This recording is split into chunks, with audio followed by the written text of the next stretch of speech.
Ok, Ahí está, ahí está, ahí está. listo. Ahí apareció. Bien. Entonces, veo que lo que en todo caso han revisado por arriba es fundamentalmente Feito Alonso, ¿no? Los otros dos textos, no, no los han podido ni siquiera ojear. Bueno, el texto de hay tres textos fundamentales en esta unidad, ¿no? El texto de Feito Alonso, que es algo así como un manual. No es un manual, pero tiene más esa lógica, ¿no? Manualoide, en el sentido de texto expositivo clásico, ordenador de una serie de discusiones fundamentales, donde no necesariamente profundiza en demasía, ¿no? Y después tienen otros dos textos.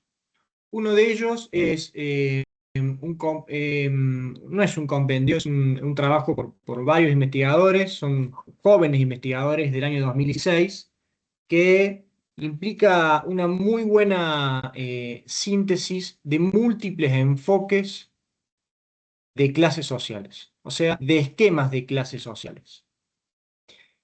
Y el otro texto es un texto clásico de la literatura, es un texto clásico de la temática, de un autor fundamental de la temática que es Eric Olin Wright, quien de hecho aparece como uno de los esquemas revisitados en el otro texto, el de Clemenceau, que le comentaba que era una suerte de resumen o de síntesis de distintos esquemas de clases, una síntesis crítica, o sea, reflexiva sobre lo que implican distintos esquemas de clases, sus potencialidades, sus dificultades, qué permiten identificar, qué, qué visibilizan y qué eventualmente ocultan, cuáles son sus límites, sus dificultades. Ahora, eh, en el presencial, generalmente como para mover el avispero, en otra dinámica completamente distinta, suelo arrancar mostrando imágenes que acaban de ser fácilmente reconocidas, seguramente. A ver, pantalla. Pantalla.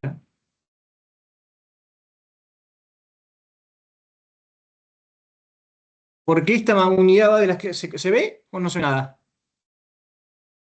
¿Se compartió ahí o no se llegó a compartir? Sí, se ve. Ah, ¿Se sí. ve?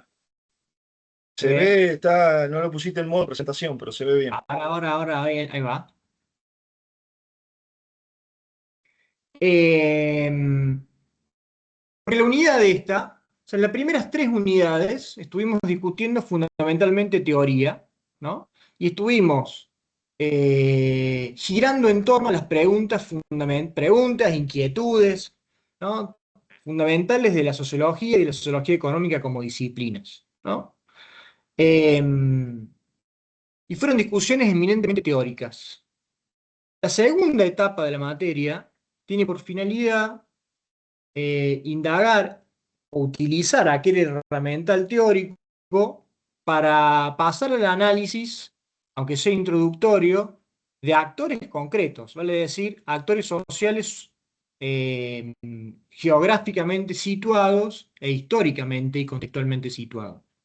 Entonces, ese paso nos exige, primero, teorizar la acción social colectiva, la acción colectiva, y para eso el estudio de clases sociales es uno de los vehículos posibles, ¿no? Eh, Posteriormente, en la unidad siguiente, vamos a tratar una categoría, un concepto fundamental de la economía política, pero también de la sociología, que es el de régimen o patrón de acumulación de capital, que integra, ¿no?, la perspectiva de clase. Y posteriormente, en la última unidad, vamos a cruzar eso con la historia propiamente dicha, ¿no? O sea, vamos a usar como excusa la historia argentina para ver justamente cómo la deriva o las transformaciones en la estructura productiva implican siempre transformaciones en la estructura de clase. Algo que ya deben hacerse carne, digamos, o empezar a hacerse carne. La idea es que toda estructura productiva engendra necesariamente una determinada estructura de clases. Vale decir, mientras más compleja, más densa, más sofisticada es esa estructura productiva, la estructura de clases seguramente sea más homogénea, menos desigual, más compleja y más densa también. Una economía primarizada, simplificada, tiene una estructura de clases muy diferente a a una estructura productiva diversificada con alto perfil industrial o de sector servicios y demás. Entonces, en la última unidad, la idea es cruzar un poco todo, ¿no? Dinámicas de largo plazo de Se la sociedad perdió. argentina, ¿sí? Perdón, perdón que No, que se lo... había perdido el audio. No sé, un Ah, momento se bajó. ¿se cortó? No, fueron 2 segundos. Ok, espero no haya sido importante. Bueno, entonces, en la última unidad justamente vamos a usar tendencias de largo plazo, cómo eso ha implicado en la estructura, o sea, grandes transformaciones en la economía argentina, en la sociedad argentina y cómo eso se manifiesta en las estructuras de clase. Además de algunos, pasar por arriba de algunos trabajos no tan introductorios, donde justamente muestran comparaciones entre estructuras de clase, por ejemplo, de las sociedades latinoamericanas y las sociedades europeas, como para justamente caracterizar socialmente e identificar algunos trazos generales de las sociedades latinoamericanas y en tal caso la Argentina como caso particular de ellas. Pero como les decía, suelo arrancar para pensar, a grosso modo, si alguien identifica esa foto. Grito Alcorta. Sí, señor, Guito Valcorta, ¿no? Guito Valcorta. Pequeños propietarios, más, porque propietarios no, pequeños campesinos rurales que en ese contexto, digamos, de fuerte caída de los precios internacionales, con una estructura de propiedad de la tierra fuertemente concentrada, demandaban reforma agraria y demás. Esa foto, o esas dos fotos, 17 de octubre. Las patas en la fuente.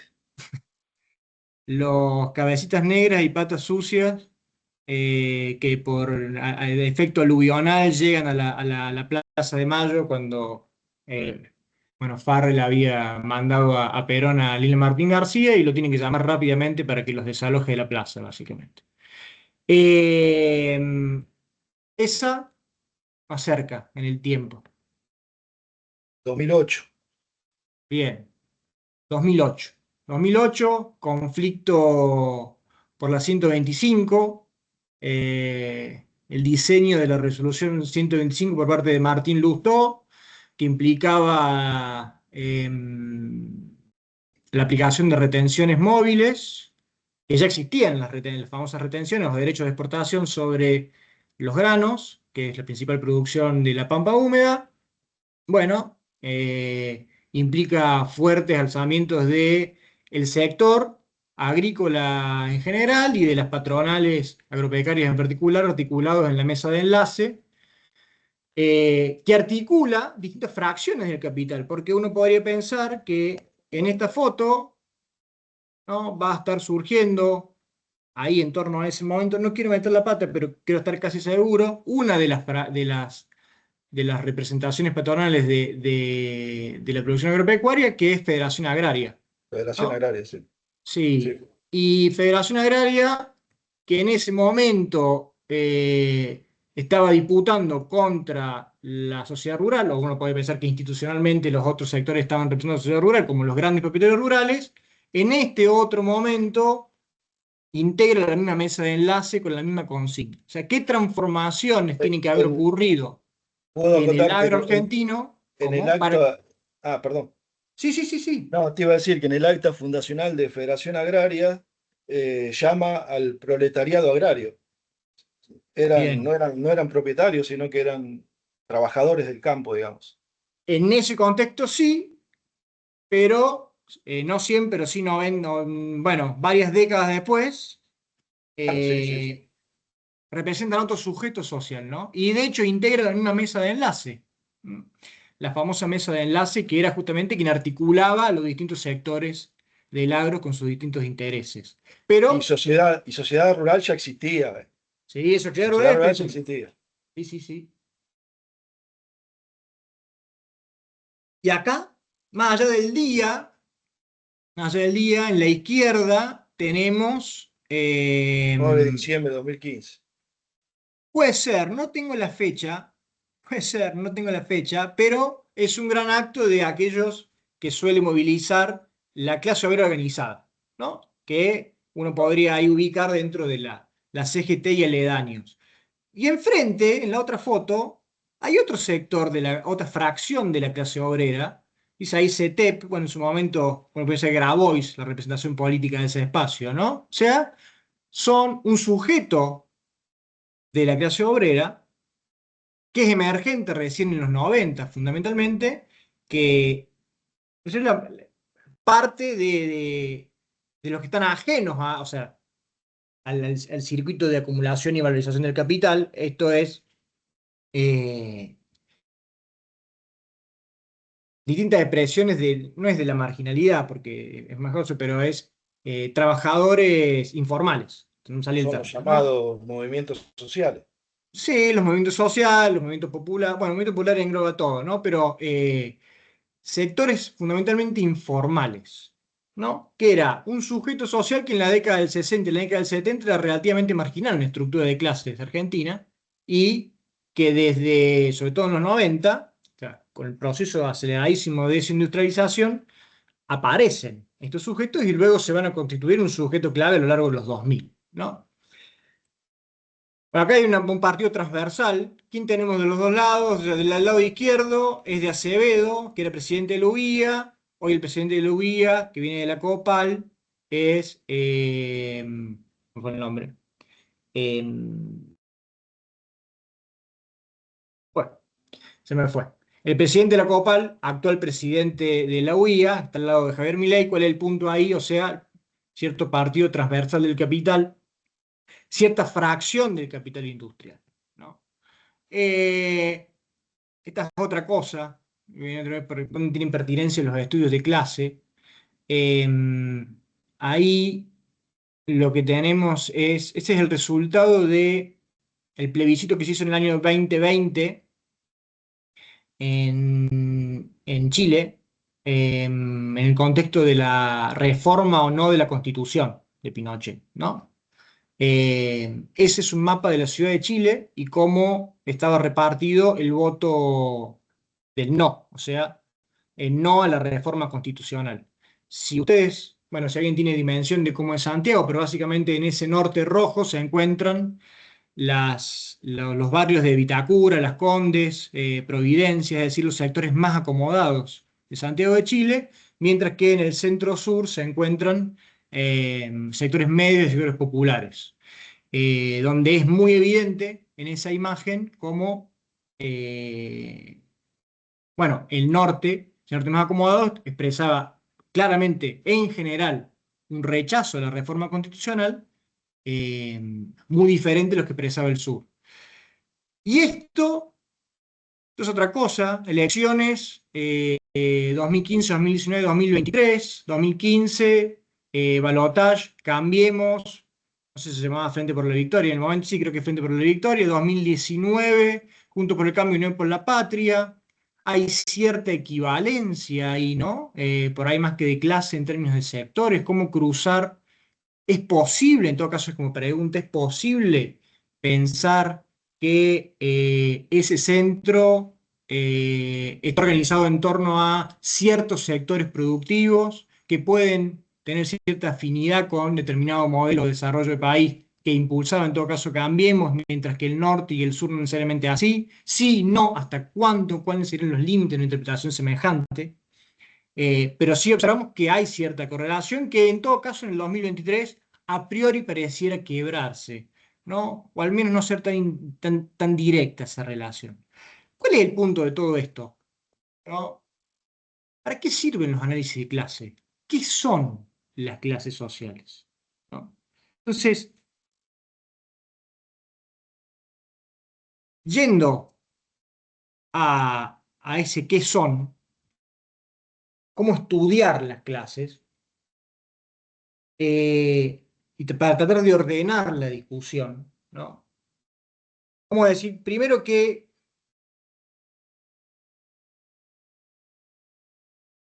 todo esquema, toda teoría que intente dar cuenta de qué son y cómo se constituyen las clases sociales debe definir necesariamente criterios de unificación y criterios de diferenciación social. Es decir, qué hace que un grupo de individuos sean una clase y qué hace que otros no formen parte de esa clase, ¿no?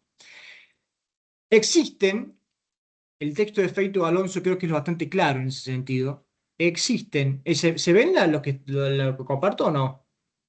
Existen, a grosso modo, dos grandes líneas, dos grandes eh, formas, dos grandes formas que aglutinan distintos enfoques del estudio de clases sociales. Tenemos por un lado las teorías gradacionales de clase y por otro lado tenemos las teorías relacionales de clases sociales.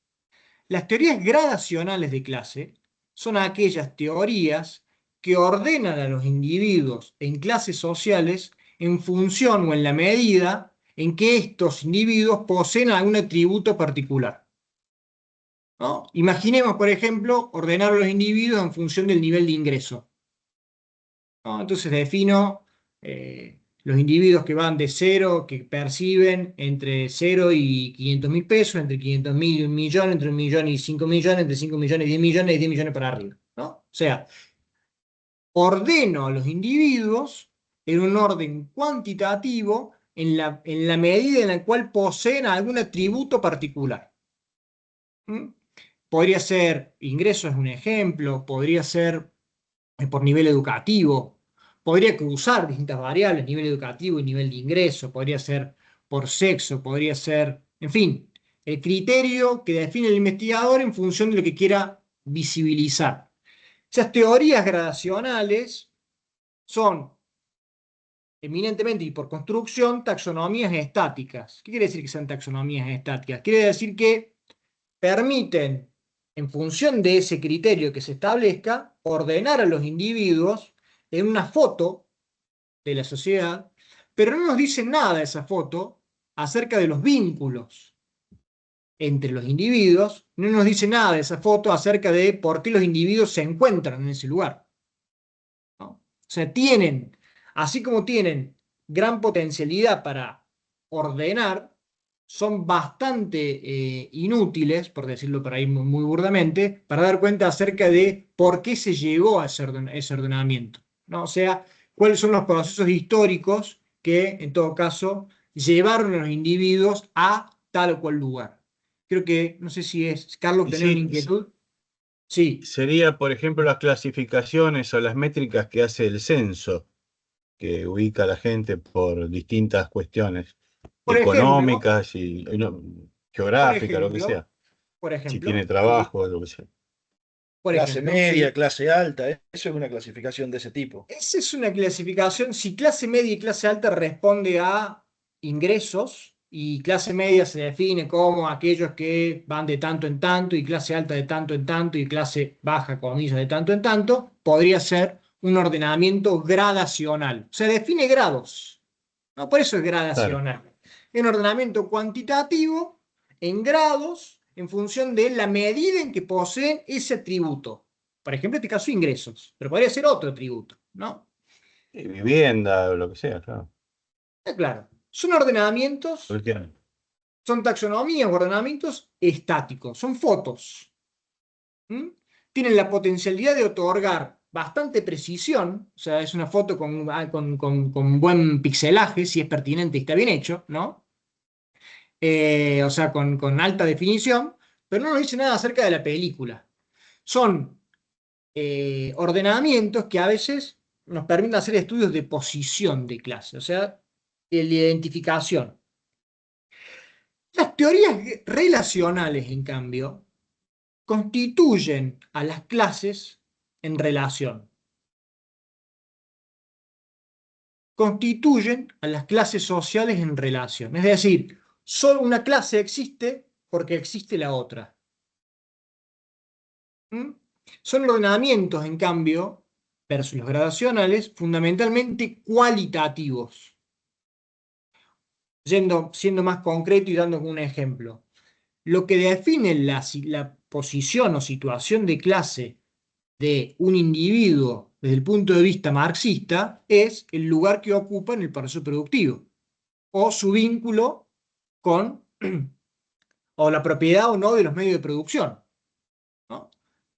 Bueno, muy a grosso modo, capitalista asalariado, eh, es una relación social, ¿no? Y solo existe el capitalista en tanto y en cuanto existe el asalariado, ¿no? Porque uno posee los medios de producción y el otro no los posee. Se constituyen en relación.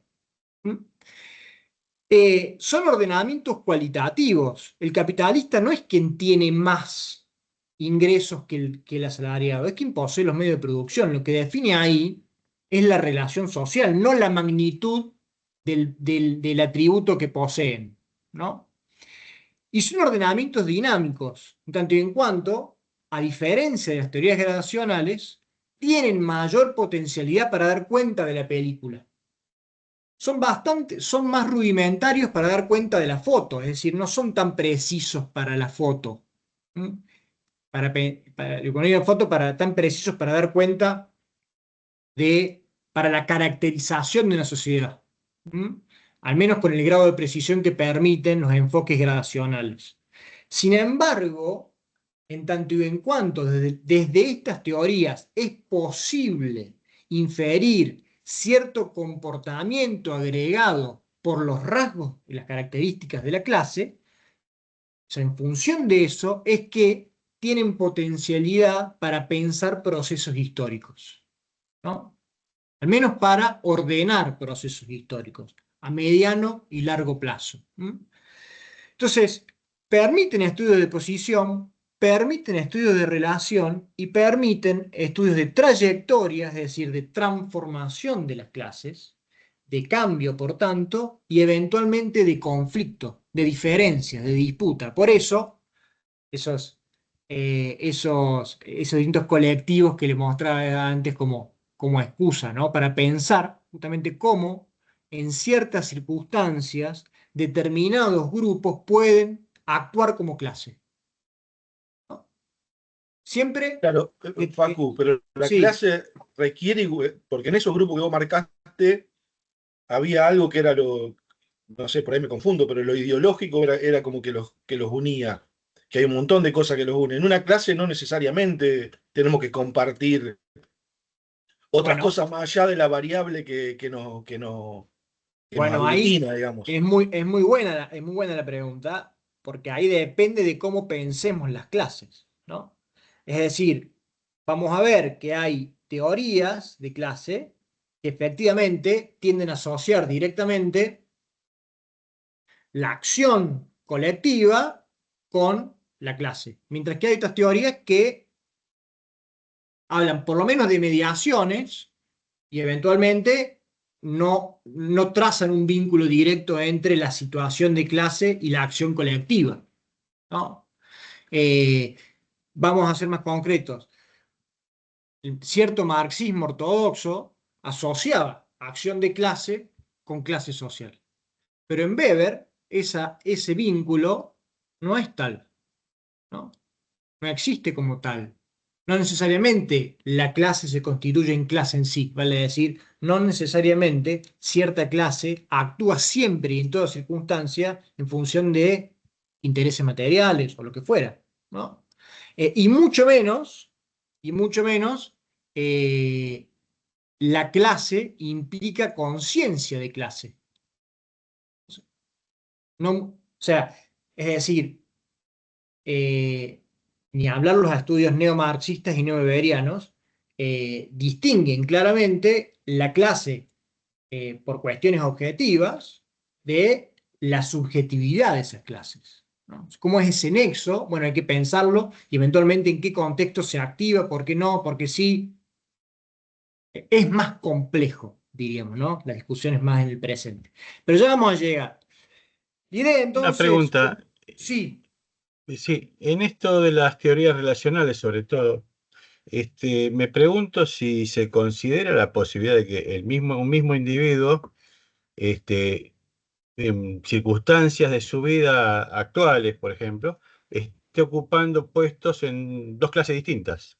Por ejemplo, tu caso, que sos docente en este momento, sos un asalariado del Estado dando clases, formas Ujú. parte del cuerpo docente o de esa Sí, sí, clase, sí, sí. y el resto de tu horario vos tenés una empresita y tenés 3, 4 empleados o 100, y estás en dos roles muy distintos, muy dispares.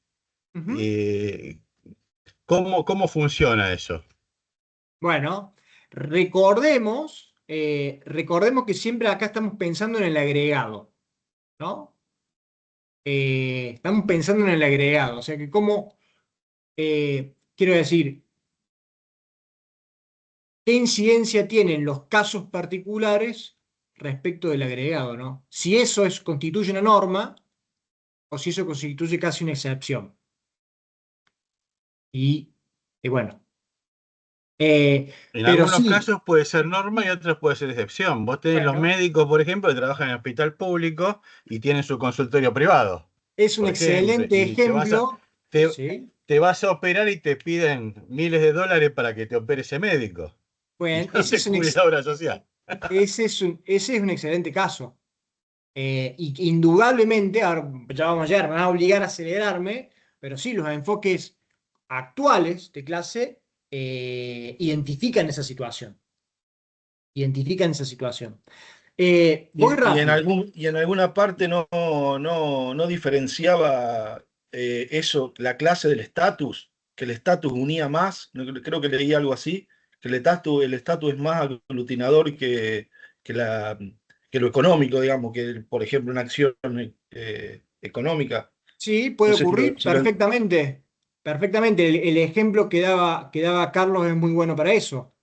Para la figura del profesional autónomo, por ejemplo, ¿no? ¿Hasta qué punto se reconoce como un trabajador cuando es un cuantapropista a veces? Ahora, ¿qué diferencia hay entre ese cuantapropismo y el cuantapropismo más vulnerable, es decir, el vendedor ambulante? Muy común Eh, en la educación eso, el educador como profesional o como trabajador de la educación. Esa es una exactamente, que se da, esas esa discusión. tensiones, sí, señor, sí. Eh, Bueno, vamos rápido a pasar porque veo que hay ansiedad por llegar a algunas discusiones más presentes. Enfoques clásicos sobre las clases. Bueno, los puntapiés iniciales están en Marx y Weber, ¿no? En Marx, las clases se definen a partir de las relaciones sociales de producción. ¿Mm? Uno puede identificar múltiples estudios de clase desde el punto de vista marxista. Por un lado, análisis abstractos sobre las relaciones de clase, es decir, cómo se constituye ese vínculo, y luego análisis concretos con las clases como actores. Los dos niveles de análisis están incluso en la propia obra de Marx. O sea, hay un Marx en el Capital intentando identificar cuáles son las determinaciones generales del modo de producción capitalista y ahí, para hablar medio bastante burdamente, analiza esas determinaciones a 10.000 pies de altura, ¿no? O sea, donde las dos macroclases, trabajadores y capitalistas, o burguesía y proletariado, bueno, pueden tener sentido a 10.000 pies de altura. Pero después hay análisis concretos, como otra obra de Marx, el 18 de mayo de Luis Bonaparte, o La lucha de clase en Francia, donde justamente analiza eh, bueno, un proceso histórico concreto con múltiples clases sociales y múltiples acciones y actores sociales divididos en tres fracciones de clase. O sea, se baja al concreto y ahí se matiza, ¿no? Y ahí se observan distintas alianzas de clase o distintas alianzas entre fracciones de clase. Eh, Ahora, ¿cuáles son los intereses generales de ese tipo de estudios? Bueno, ¿quién obtiene qué y cómo? O sea, los intereses materiales como medulares. Pues más cerca en la historia, la clase constituía como en función de la experiencia vivida. Ahí hay un libro de un historiador marxista de Eric Thompson, P. Thompson, que estudia el surgimiento de la clase obrera y lejos de estudios de marxistas tradicionales u ortodoxos, estudia el nacimiento de la clase obrera a través del proceso de subjetivación de la clase obrera. O sea, cómo en Inglaterra se da todo un proceso de cambios culturales como resultado de transformaciones materiales que van engendrando ese sentir de la clase obrera que se va constituyendo. Y después, indudablemente, en función de estos análisis, siempre está tenida la pregunta acerca de la capacidad colectiva, esta inquietud que ustedes traían. ¿Cómo actúa? ¿Cómo actúan las clases? ¿Hasta qué punto la acción individual o la colectiva representa directamente los intereses materiales que dan origen a esa clase, ¿no? Y ahí están las inquietudes que ustedes traían un poco antes, ¿no? ¿A qué punto hay vínculo ahí? ¿Cómo es ese vínculo? ¿Es mecánico y automático? ¿Hay mediaciones? ¿Hay contradicciones en ese vínculo? ¿No? ¿Cómo es la relación entre los intereses materiales o los intereses objetivos y el plano de la conciencia? Bueno, Gramsci ya introdujo esta cuestión. Ya lo charlamos un poco antes, ¿no? Si bien no estábamos ahí discutiendo clases sociales directamente, en el mundo marxista ya Gramsci trajo este tema, ¿no? Como lo vimos, la importancia de la cultura y las disputas que se dan en ese plano. En cambio, Weber tiene un análisis mucho más multidimensional, ¿no? Y en todo caso, las clases son el resultado o se definen como todo grupo humano que se encuentre en igual situación de clase. Parece redundante esto circular, pero la situación de clase es definida como el conjunto de probabilidades de provisión de bienes y de posición externa, de destino personal, que derivan de la magnitud y naturaleza del poder de disposición sobre bienes y recursos. Habitualmente lo definimos como lo que define la situación de clase de un individuo es la serie de oportunidades que su recurso le permite aprovechar. Siempre decimos, usamos el siguiente ejemplo para distinguir entre Marx y Weber para el análisis de clases. Mientras el de Marx parece ser un análisis ex post, vale decir, tu posición en el proceso productivo define tu clase social, el de Weber parece ser un análisis, perdón, lo expresé al revés. Mientras Marx es ex ante, o sea, tu posición en el proceso productivo define la condición de clase, en Weber es ex post, el resultado del proceso productivo, o sea, el conjunto de oportunidades que te provee aquello que te brindó el lugar que ocupaste en el proceso productivo, define tu situación de clase. Es por eso que vamos a ver ahora cómo los esquemas de clase de inspiración weberiana suelen partir de la situación sociolaboral. Es decir, el lugar que uno ocupe en el mercado de trabajo, en sus múltiples fragmentaciones, que va mucho más allá de asalariado o propietario, hay profesional con cuenta propia, trabajadores marginales, en fin, hay un montón de matices dentro de ese mercado de trabajo, es lo que define tu situación de clase. Ahora, estos análisis, tanto el marxista como el weberiano, fueron enfoques pensados fundamentalmente, en el caso de Marx, para el estudio de sociedades del siglo XIX, desarrolladas, pero del siglo XIX, mediados del siglo XIX, y Weber, fines del siglo XIX e inicios del XX, ¿no? Pero hay una serie de transformaciones en el capitalismo a lo largo del siglo XX que van a impregnar los estudios neomarxistas como neoweberianos de clase, que tienen que ver con elementos que trajeron ustedes a colación como inquietudes, uno muy a trazo grueso, todo el proceso de burocratización y aparición de nuevas clases, de nuevas capas en la clase obrera, o sea, los famosos trabajadores de cuello blanco, a diferencia de los trabajadores manuales o de trabajadores de cuello azul, ¿no? Oficinistas, profesionales, administrativos, nuevas capas de las clases obreras, que además forman parte, a medida que se va burocratizando la sociedad moderna, ya sea la empresa privada como también el Estado, ¿se escucha o se corta? Ya sea la empresa privada como también el Estado, la clase obrera empieza a integrar múltiples capas, ¿no? Dentro del proceso productivo. Entonces, se complejiza en gran medida.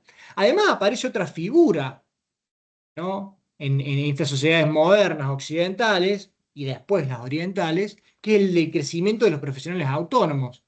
El médico que decía Carlos, el contador, el economista, ¿no?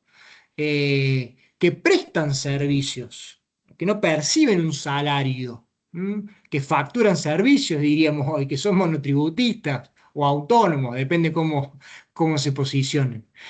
Y después hay otro gran proceso en esta burocratización también de la empresa moderna, que es la separación creciente entre la propiedad y el control de capital, ¿no? O sea, la sociedad anónima, la gran sociedad, la gran empresa constituida en sociedad anónima que cotiza en bolsa, claramente tiene una enorme distinción entre la propiedad del capital y el control de ese capital, ¿no? El control lo ejerce la Junta, el CEO, y la propiedad puede estar atomizada en un montón de individuos. Ese profesional que decía Carlos, ese médico, quizás tuvo un excedente y compró acciones de Apple.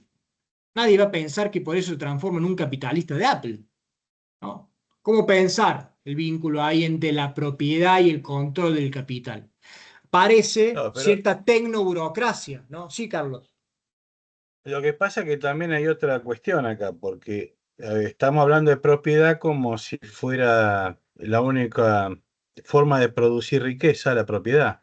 Ahí va. El médico, ¿cómo es? El economista de turno que está dando clases, Sí, tiene en propiedad el conocimiento, ¿sí? Y es de él, muy bien. no, no lo va, y es lo que vende. Y ahí hay un proceso que es muy interesante en los enfoques weberianos, que los enfoques weberianos son muy fecundos para pensar esas grandes capas medias, ¿no? Eh, por ahí, Claudio, por ahí le llegó a leer algo, famosos mecanismos de cierre social, ¿no? Esa posición en el mercado, que es la que define la situación de clase, en tanto y en cuanto en ciertas circunstancias constituye un privilegio, el lugar que ocupa en el mercado, puede hacer que ese privilegio intente ser sostenido mediante mecanismos de exclusión, mediante mecanismos de cierre social, ¿no? ¿Qué hace el contador colegiado? ¿Qué es un colegio profesional? Bueno, un colegio profesional define. Regula. Un colegio profesional no solo regula la actividad hacia adentro, sino que constituye un mecanismo de cierre social hacia afuera. Vale decir, usted puede saber mucho de contabilidad, pero si no está colegiado, matriculado y no tiene el título habilitante, usted no puede firmar un balance.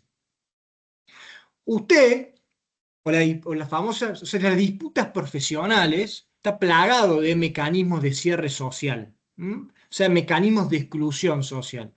Usted puede ser nutricionista, puede haber estudiado un montón de química y un montón de cuestiones. Viene un paciente, necesita conocer análisis médicos de ese paciente. Bueno, usted no le puede prescribir análisis, tiene que mandarlo al clínico. El clínico es el que le puede prescribir el análisis que se tiene que realizar, ¿no? No el nutricionista.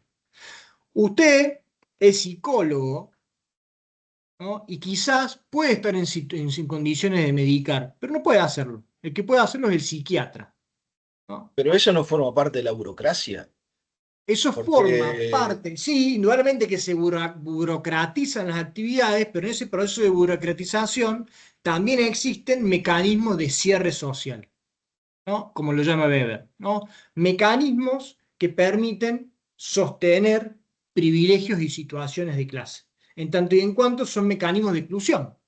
En el campo profesional, eso rige por excelencia.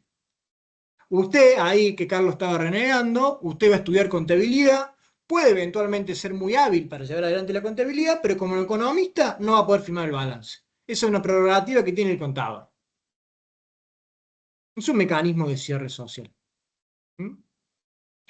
En fin, entonces, todas estas transformaciones que trae aparejado que trae aparejado el desarrollo del capitalismo a lo largo del siglo XX, y la complejización de la sociedad, la complejización de la estructura de clases, la aparición de nuevos actores sociales, implica, por lo tanto, de mínima, grandes revisiones en los enfoques de clase. Cómo pensar las clases sociales en sociedades cada vez más complejas.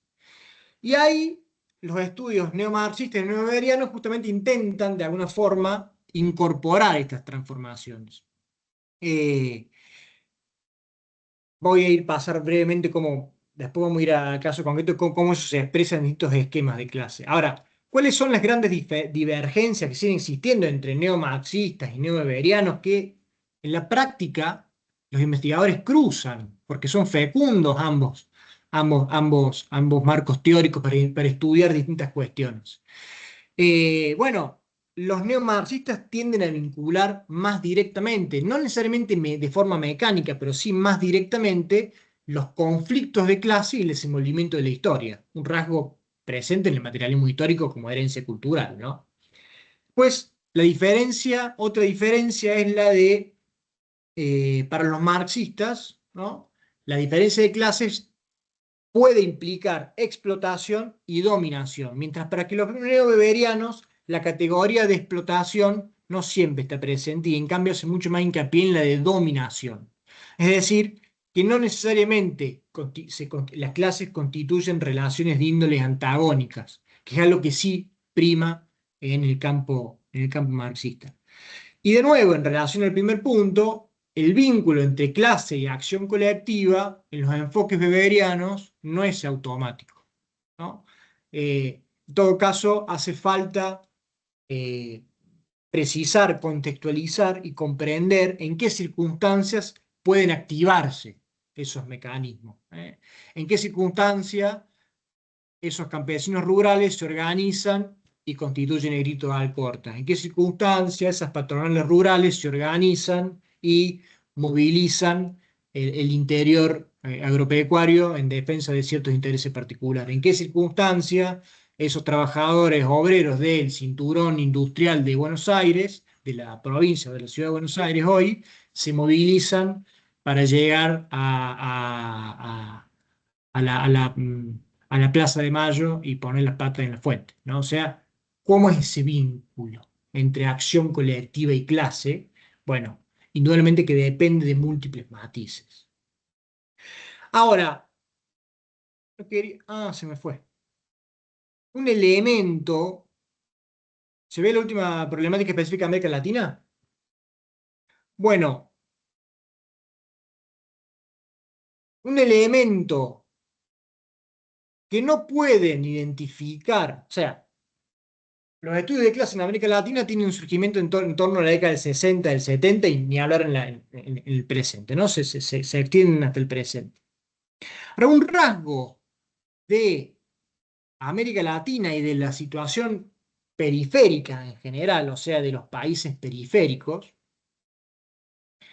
que no podían registrar los esquemas de clase pensados para las sociedades desarrolladas, los países desarrollados, con comienzo los países centrales, es el elevadísimo grado de informalidad que priman en nuestras economías. ¿Mm? No sé si se ubican con el estructuralismo latinoamericano, pero bueno, el estructuralismo latinoamericano como corriente de pensamiento surge en América Latina en torno a la década del 40 y el 50.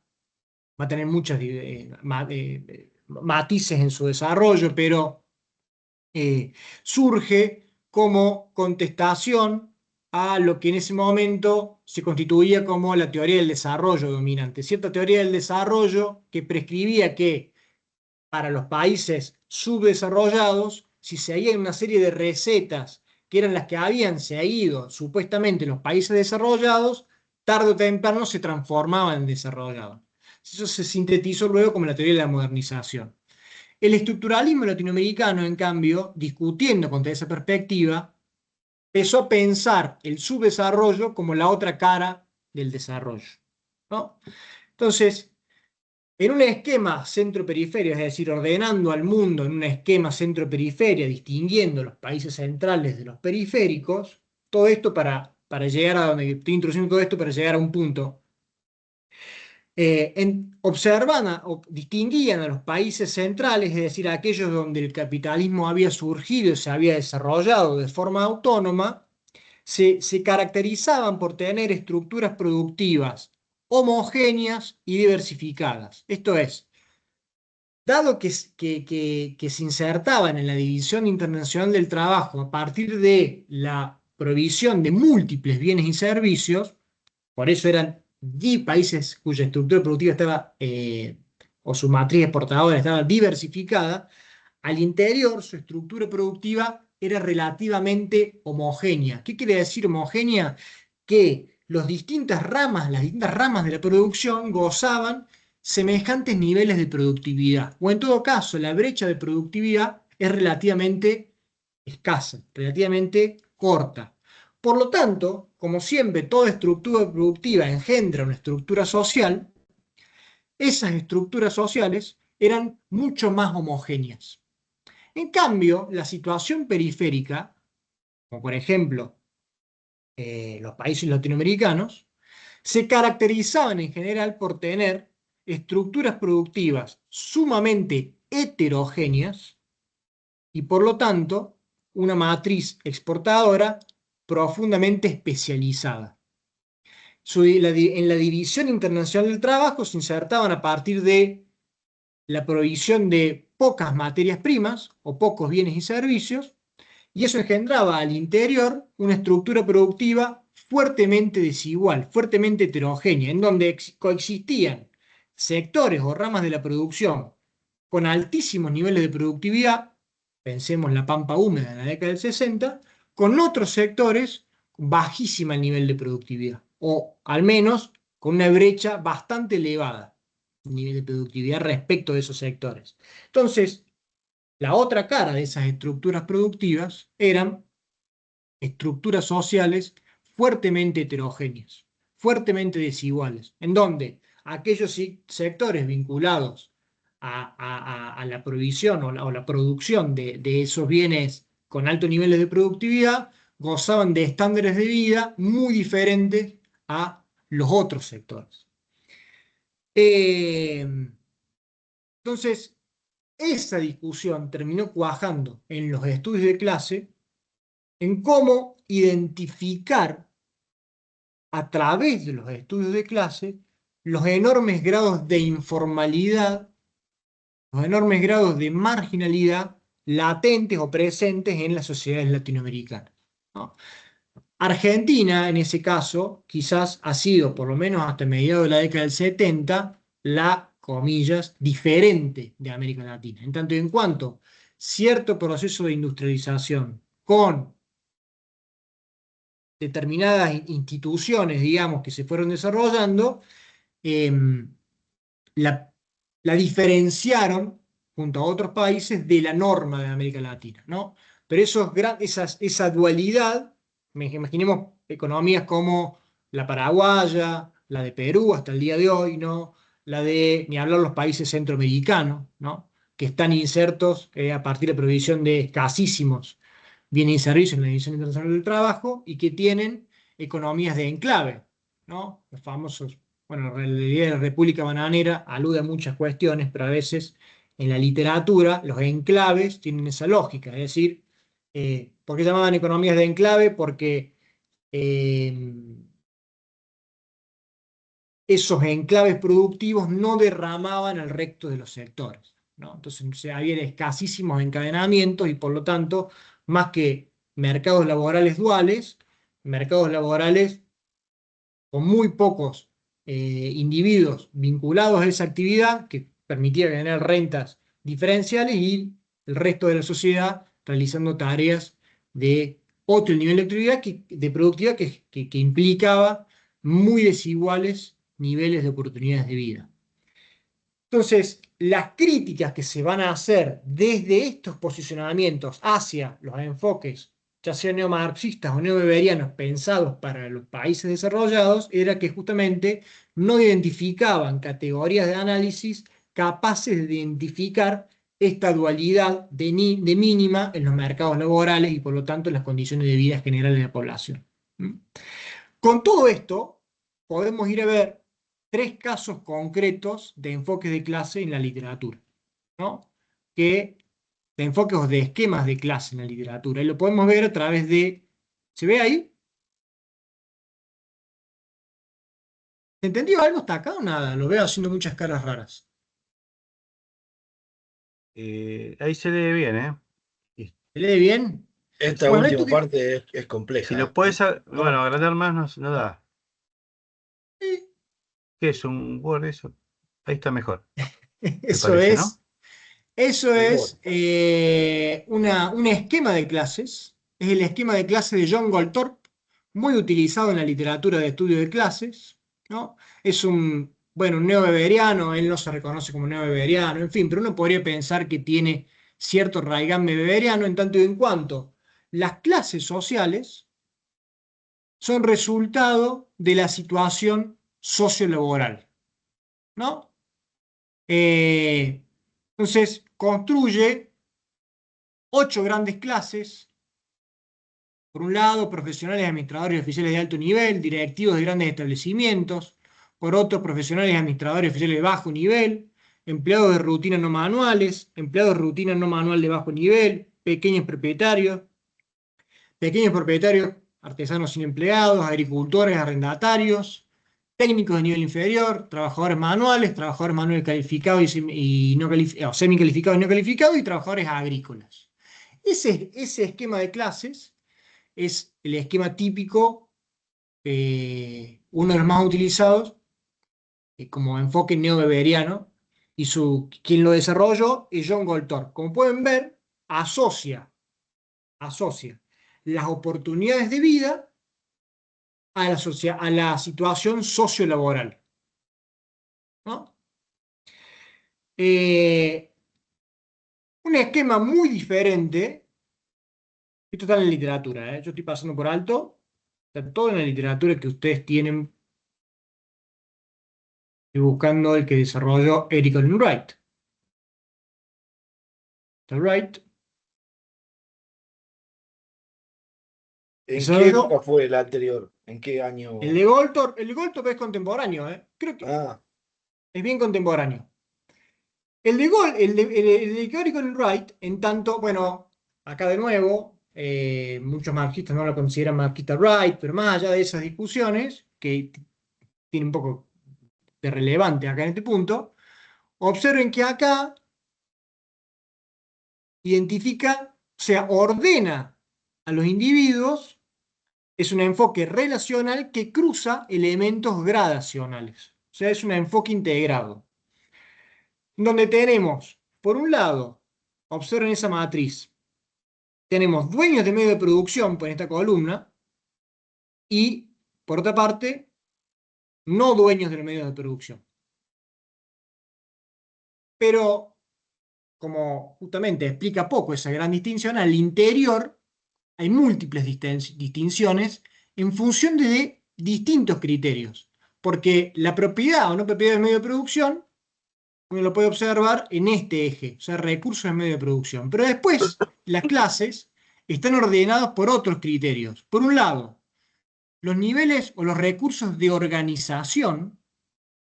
¿Qué son los recursos de organización? Bueno, el grado de participación fundamentalmente en la organización del proceso del trabajo. ¿Mm? Y por otra parte, los niveles de habilidad y calificación. Entonces podemos tener, por ejemplo, eh, que dentro de los no dueños, los directivos expertos poseen mayores niveles de habilidad que en el otro, versus el otro extremo, los proletariados, pero al mismo tiempo poseen mayores grados de organización, en tanto y en cuanto están en la cúspide de la organización del proceso productivo. ¿Mm? Eh, es decir, frente a la burguesía serían dominados, pero al mismo tiempo son dominantes respecto de gran parte del resto de la clase obrera. Eh, los recursos de organización tendrían que ver con la toma de decisiones, el poder de la toma de decisiones sí, el que poder de la tienen. toma de decisiones en el proceso productivo. Sí, señor. Y capaz que nada que ver, ¿no? Pero ¿dónde ubicamos acá, por ejemplo, un señor que está sentado de ministro de Economía? Y directivo experto. Sí, puede ser. Todo le pisa la cabeza a los burgueses también, ¿eh? Claro. Bueno, bueno, es que hay, Está fuera claramente. del esquema. Está Bueno, fuera del sí, extremo. pero en No creo microeconomía tanto es en uno esa solo. detección. No En creo tanto en eso. microeconomía en Sí, todo caso es uno solo. Pero ¿dónde o lo- está sí, un el- senador, qué sé yo, un juez, son ¿dónde lo directivos, ubicás? son directivos. Pero cuando hablamos de burguesía, Directivos hablamos de los expertos. grandes poderes económicos. Estamos hablando de eso también, ¿no? Estamos de ese señor de la Unión Industrial que vos mostraste la foto sentado al lado de un presidente. Es esa burguesía sobre el directivo que es el Esa presidente. es alta burguesía. Después podemos observar pequeños empleadores y pequeña burguesía. O sea, que el grado de... Ahí distingue, ahí hay un ordenamiento gradacional, ¿no? Porque son todos propietarios de medio de producción, pero claramente con distinto... el profe que es siempre medio personaje dice, bueno, acá está en esa pequeña burguesía, no es el caso, ¿no? Pero está, no sé, el propietario de carrito de choripanes. No tiene nada que ver con una gran burguesía. También es propietario de medio de producción, ¿eh? O el propietario de un comercio, sin caer en la referencia tan burda. Propietario de un comercio. Bueno, ese propietario de un comercio claramente tiene mucho menos poder que un directivo, que un alto directivo, ¿no? ¿Uno es propietario? Sí, pero el grado de poder por los recursos de organización y por los recursos de habilidad seguramente sean muy diferentes, más allá de la propiedad o no de los medios de producción. Entonces, la matriz que propone Eric Olin Wright justamente cruza múltiples dimensiones. Organización, o sea, el poder está cruzado en dos elementos. La propiedad no del medio de producción, pero no solamente eso, sino también los recursos de organización, el mando, cómo se ejerce el mando, cómo pensar el mando. En otra punta, o sea, observen que estos esquemas no captan o tienen serias dificultades para captar un rasgo esencial de las economías como la nuestra, ni hablar de otros países de América Latina, que es el enorme nivel de informalidad, ¿no? El enorme nivel de informalidad, porque proletariados, acá, como en la base de la pirámide, aunque no es una pirámide, es una matriz. Ahora, pensar en Argentina y pensar en esos movimientos de antiproletariado, por ahí le cae al trabajador formal, ¿no? Que goza de una serie de derechos garantizados por cierta institucionalidad. Pero los que están ajenos al proceso productivo, a esa masa marginal, diría Nun, o sea, que es un rasgo fundamental de las economías periféricas. Esto es una parte muy importante de la población que se encuentra completamente ajena al circuito de valorización del capital. Por eso son una masa de marginados. De hecho, por eso traía el ejemplo de la CETEP. La CETEP o cualquier expresión política, quiere decir, ¿no? ¿Cómo reclaman la CETEP? ¿Cómo reclama un piquetero, esa figura que nace en los 90? ¿Por qué hace piquete? Porque no está dentro del proceso productivo. O sea, el trabajador asalariado, su reclamo es el paro, ¿no? O sea, traba el proceso de acumulación de capital. Pero el cuentapropista más informal, ¿no? El perteneciente a esa economía popular, no forma parte de ningún circuito de valorización de capital. O sea, ¿cómo hace? ¿Cómo reclama? Y corta el circuito de mercancías directamente, o sea, corta el tránsito. Está ajeno al proceso de valorización. Ni siquiera no hace ni paro directamente. Para cortando una ruta. No puede parar, bueno, no para como el trabajador asalariado, una huelga y para la fábrica. Para, corta la ruta. Está ajeno al La proceso de mayoría de valorización de capital. pero la mayoría de los autónomos están en esa situación, ¿no? Sí, No es que va a también. hacer huelga contra sí mismo. El El, plomero el- va a el dejar de médico, el trabajar para médico protestar. no tiene forma. Bueno, entonces No ahí, tiene ¿cómo son los recursos de organización de ese profesional autónomo? Por ahí, a través del paradójicamente, colegio, tienen, bueno, hay que por ver. ejemplo. Por ejemplo, las cámaras, los colegios. ¿Sí? O sea, entonces, es un esquema que cruza distintas dimensiones. Ahora, de nuevo, es un esquema que aún cruzando esas dimensiones no logra identificar uno de los rasgos fundamentales de nuestras sociedades, que sí se logran identificar en este tipo de esquema de clases, ¿no? Como el que propone Susana Torrado para los estudios de la década del 80, ¿no? Ya impregnada de esas discusiones en la literatura latinoamericana, no solo del estructuralismo latinoamericano, sino de la teoría de dependencia, en fin, múltiples aportes que intentan dar cuenta de la especificidad periférica.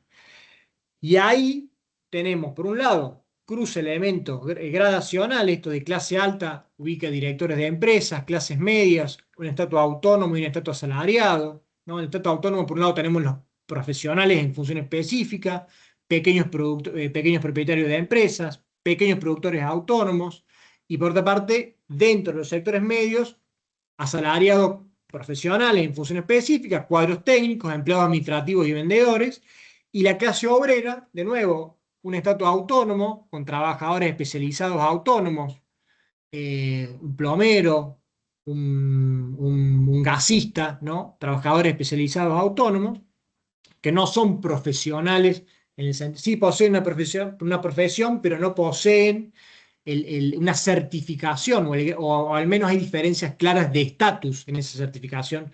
El gasista es matriculado, tiene que estar matriculado en principio, ¿no? Pero el estatus juega entre el profesional de clase media y ese estrato autónomo de la clase obrera, al menos en este esquema, ¿no? El Mientras gasista está arriba de todo. El gasista está arriba de todo. está allá Arriba en del la director de cúspide, empresa. el estatus asalariado, obreros calificados y no calificados, y acá sí, los trabajadores marginales, ¿no? Peones autónomos, empleados domésticos, y bueno, y mucho más, ni hablar desde los 90 para acá, ¿no? Uno puede ubicar ahí, no sé. Hoy, el trabajador, el repartidor de Rappi, el trabajador en Uber, o sea, cuánta trabajadores, que a veces, cómo se cruzan, ¿no? Porque en el proceso de pauperización de los sectores medios, uno puede encontrar un profesional que sale a complementar sus ingresos en las grandes urbes, saliendo a hacer trabajo como chofer de Uber, ¿no? O sea, bueno, ahí cómo se cruzan las cuestiones y cómo eso impacta en las subjetividades después, eventualmente. Pero, en definitiva, este tipo de esquemas de clases, eh, hay otro más muy interesante, el Deportes, lean este artículo, porque les pido por favor que lean este artículo, el Deportes es muy bueno, es este, porque también cruza distintas dimensiones a la Gary Colin Wright, ¿no? Eh, en donde identificamos el ejercicio del poder, pero a través de distintas dimensiones, control del capital por un lado, sí, pero control de la fuerza de trabajo, control del mando, la posesión de distintas calificaciones, en fin, distintos elementos, más allá de la propiedad o no de los medios de producción, y este elemento, el último, en el caso de deportes, la cobertura o no en la reglamentación legal, ¿no? O sea, la formalidad o no en el ejercicio de la actividad socioocupacional. Un elemento, de nuevo, vital para pensar rasgos cruciales de nuestra estructura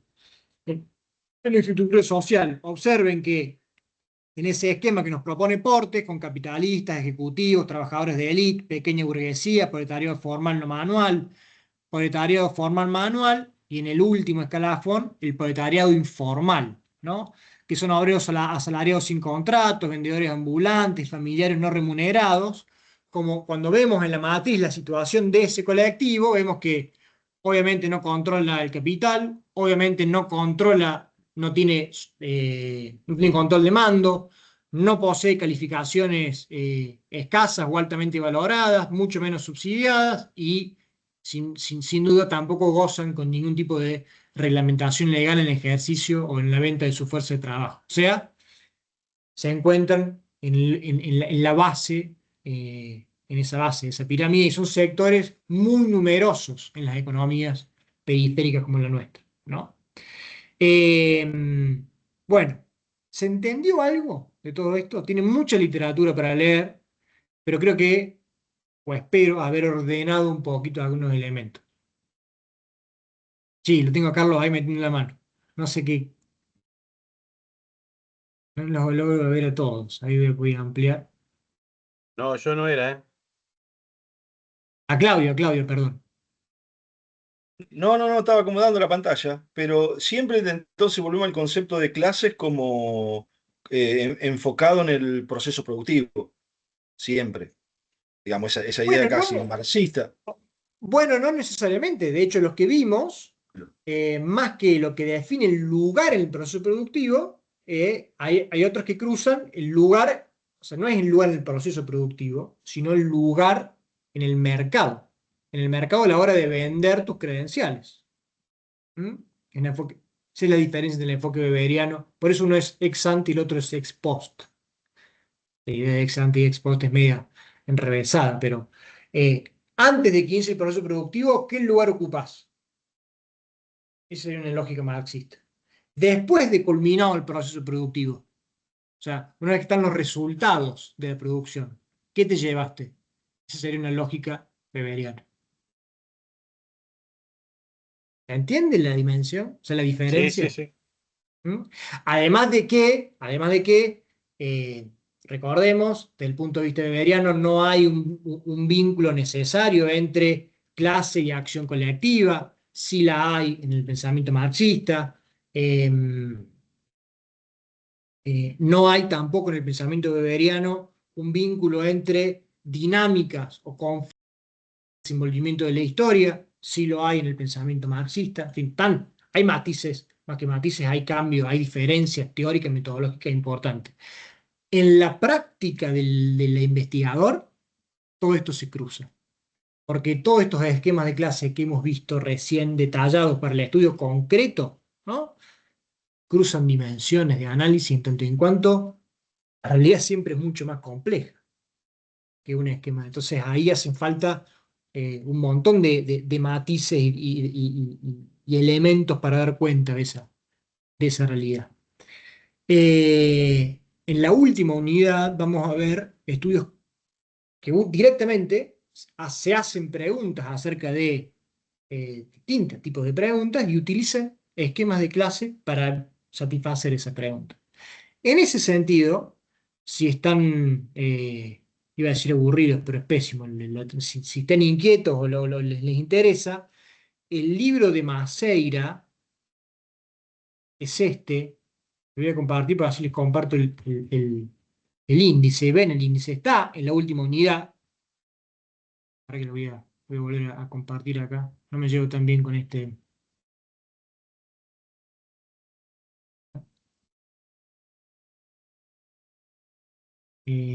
Compartir. Ahí se ve el librito, no se ve Sí, nada. ¿Sí? sí, sí. Bueno, ese librito que acaba de salir, ¿no? Argentina en disputa, clases, actores y políticas frente a la desigualdad social. Bueno, son distintos análisis de clase para pensar la coyuntura, incluso, ¿no? Observa el índice, condiciones estructurales para la una derecha radical en Argentina, un análisis de clase, reconfiguraciones del empleo industrial en la región de Argentina, estructuras de clase, progreso y institución de ingresos. Son múltiples estudios que utilizan distintos esquemas de clase para satisfacer distintas bueno, inquietudes teórico, teórico-metodológicas, políticas, en fin. Y de ahí seguramente vamos a, les voy a sugerir una serie de artículos para, seguramente haya una pregunta en el segundo parcial que se pueda satisfacer a partir de alguno de estos artículos, ¿no? Son artículos para pensar, simplemente, ¿no? Pero que utilizan esquemas de clase como, como herramienta teórico-metodológica para satisfacer alguna inquietud, ¿no? O sea, los estudios de clase son sumamente utilizados en la literatura. Lo que ocurre es que en función de el esquema de clases que utilizo, voy a poder satisfacer tal o cual pregunta. Si yo utilizo, si tengo una preocupación esencial por dar cuenta de la desigualdad, por ejemplo, y si no utilizo un esquema de clase que me identifique la informalidad en América Latina, y seguramente va a ser un esquema sumamente rengo para dar cuenta de esa especificidad. ¿No? Pero si en cambio mi intención es tratar de rastrear el voto, cruzar voto por clase, bueno, ahí seguramente tenga que utilizar otro esquema de clase más allá de determinación estructural, ¿no? Y hay que ver hasta cuándo machea o hasta cuándo cruza mate. O sea, ¿hay correlación entre el voto y la clase? Sí, no, ¿en qué circunstancias? ¿Hasta cuándo? En fin, se usan mucho los estudios de clase. En el trabajo de Clemenceau hasta en el último esquema de clase, le presenta 6 esquemas de clase, yo le mostré recién 3, aparece hasta el de la escuela de marketing.